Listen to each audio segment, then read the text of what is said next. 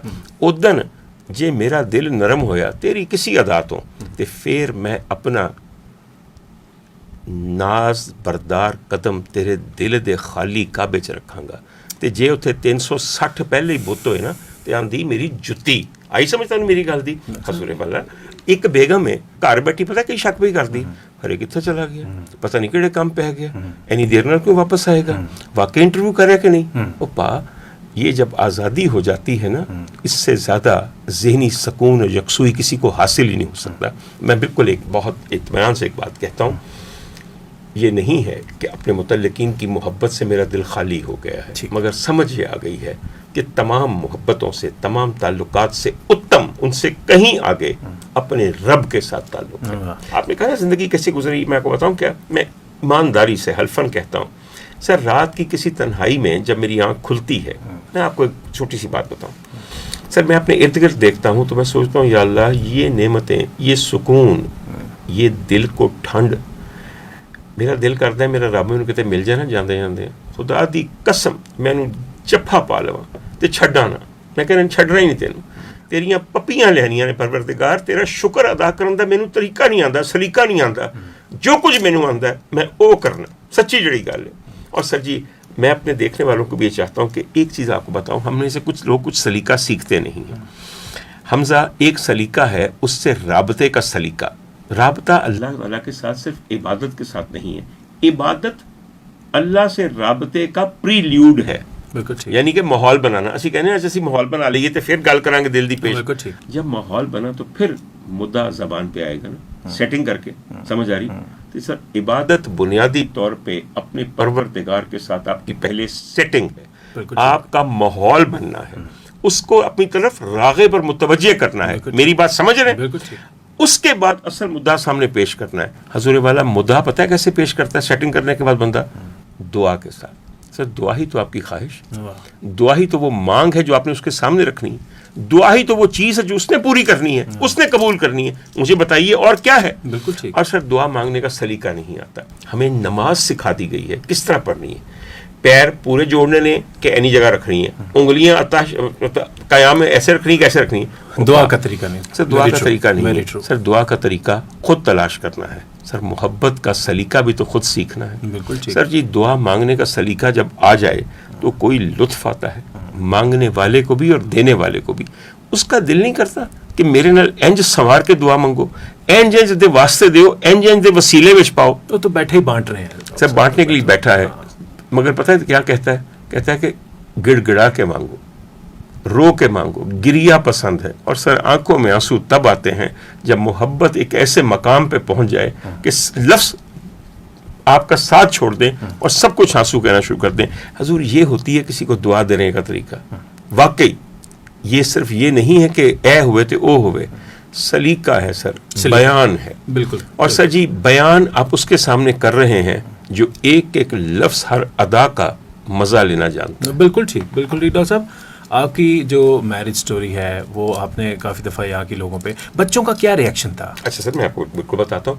حضوری والا, میں لوگوں کو ایک بات سمجھانا بھی چاہتا ہوں. ایک تو سر میرے بچے تب تک بڑے ہو چکے ہوئے تھے, ایک بات. دوسری بات ہے سر, کرم نوازی ایسی تھی کہ دونوں سمجھدار بہت تھے, میرا ایک بیٹا اور ایک بیٹی, یہ کمال سمجھدار بچے. سر گھر ٹوٹنا بچوں کے لیے قیامت ہوتی ہے, قیامت ہوتا ہے, سمجھ آئی. They had to go through a lot.